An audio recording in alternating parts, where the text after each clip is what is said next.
আবুর নাম যেন কি? আয়েশা আক্তার মিতু। তোর সুন্দর নাম মিতু। একটা প্রশ্ন করবো সাধারণ বিজ্ঞান থেকে, প্রশ্নটা জানা উচিত সবার। আপনি তো ডিম খান, জি। শিওর? হ্যাঁ, শিওর। ডিমের মধ্যে কোন ভিটামিন থাকে? ডিমের মধ্যে কোন ভিটামিন? এটা 40 সময় বিশেষ পরীক্ষা আসছিল। ডিমের মধ্যে কোন ভিটামিন থাকে এটা কি মনে আছে? একটু দেখেন তো, মনে করার চেষ্টা করেন। ডিমের মধ্যে ভিটামিন? এটা জানা উচিত না? হ্যাঁ, অবশ্যই উচিত। যেহেতু ডিম খাই আমরা, জানা উচিত। আর 40 সময় বিশেষ পরীক্ষা আসা মানে তো খুব গুরুত্বপূর্ণ হ্যাঁ, একটা, জানা উচিত। হ্যাঁ, অবশ্যই। Vitamin D. ভিটামিন ডি, সুন্দর উত্তর।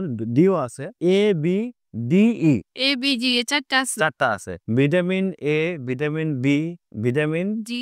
ডি, ভিটামিন ই, মাঝখান থেকে সি রাখেন, শুধু সি বাদ দিয়ে এ বি ডি ই। মানে মনে রাখার টেকনিক কিন্তু এইভাবে মনে রাখা যায় যে শুধু সি বাদ দিয়ে ই পর্যন্ত, এ বি ডি। আমি কিছু ইনফরমেশন দিয়ে দিচ্ছি এখানে যে ভিটামিন সির মধ্যে আবার কি আছে, যেহেতু মাঝখান দিয়ে সি পড়ে গেছে। ভিটামিন সির সিতে রয়েছে টাটকা টক জাতীয় ফল ও তরি তরকারিতে, এবং যেমন আম, জাম, আনারস, আঙ্গুর, আমলকি, কমলা লেবু, বরবটি, পাতিলেবু, বাতাবি লেবু, টমেটো, শাক ইত্যাদি। এটা ভিটামিন সির মধ্যে এগুলো রয়েছে। আর ডিমের মধ্যে কোন ভিটামিন থাকে তাহলে? এ বি ডি। তাহলে মনে থাকবে? হ্যাঁ, জি এটা সবার জানা উচিত। হ্যাঁ, অবশ্যই। তোমরা সবাই সাবস্ক্রাইব করবা, কমেন্ট, শেয়ার, লাইক করবা।